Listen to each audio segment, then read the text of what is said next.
Welcome বন্ধুরা। তো আমাদের গত রেসে বৃহস্পতিবার এই কবুতরটি আমার কবুতরের সাথে আমার লফটে ঢোকে।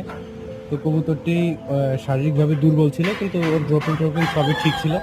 তাই কবুতরটিকে রেখে দিচ্ছি এবং আমরা গ্রুপে একটা কবুতরের জন্য পোস্ট করি। তো পরে গতকালকে আমরা জানতে পারি যে কবুতরটি ওর গুনার এক ভাইয়ের কবুতর, অনেক সুন্দর একটি কবুতর, ব্যালেন্স অল এভরিথিং অনেক সুন্দর। তো কবুতরটির পায়ের এখনো কুকুর নাম্বারটিও আমরা খুলিনি এবং তার চিপ নাম্বার হচ্ছে APFC ক্লাবের 502। তো আমরা কবুতরটি এখন ছেড়ে দিচ্ছি।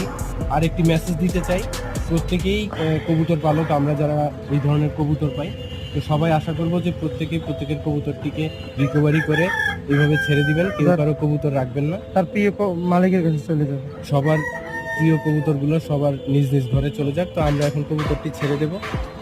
কারণ